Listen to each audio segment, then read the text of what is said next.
Welcome to Royal Secrets. Meghan asks King Charles for a one-on-one meeting to settle differences. According to a royal insider, Meghan Markle, the Duchess of Sussex, has requested a one-to-one meeting with King Charles III in an effort to mend relations between the two.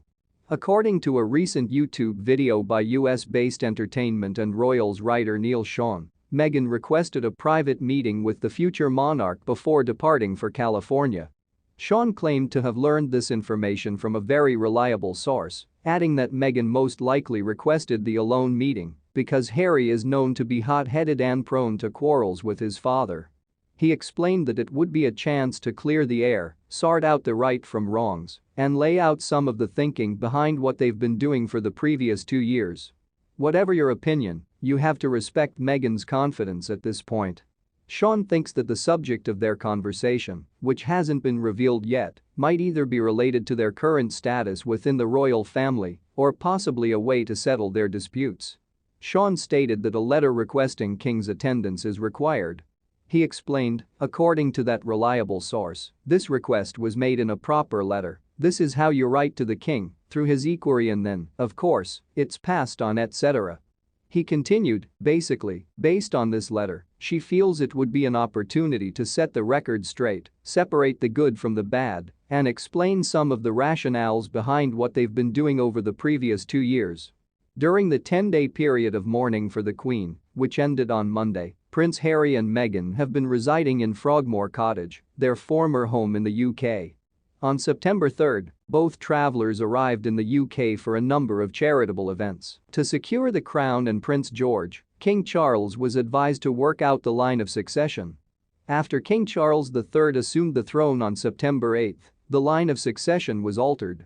In order to ensure that the crown is protected in the event of a tragedy, King Charles III has to set out the line of succession, according to a royal author. In order to protect baby Prince George in the event that Prince William and he both pass away, the future sovereign has been advised to select a figure who could assume the role of Princess Regent behind the scenes. In the event that both King Charles and Prince William are unable to fulfill their constitutional obligations, royal commentator Robert Jobson, who earlier this year published a biography of the Prince of Wales titled William at 40, believes Prince Harry, who is not a working royal, would be unable to support his 9-year-old nephew. The expert said in a commentary post for The Sun that the late Queen had been concerned about the prospect of Prince George inheriting the throne at a young age because of a tragedy. The heir would be a 9-year-old boy, he wrote, if something terrible happened to both him and William.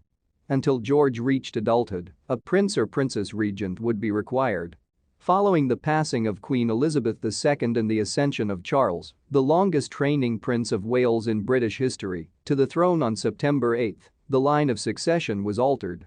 His firstborn is now second in line, and William is now the heir to the throne. Prince Andrew is 9th in line, right behind the children of the Duke and Duchess of Sussex, Archie Harrison and Lilibet Lily Diana, and Prince Harry is the next adult in line.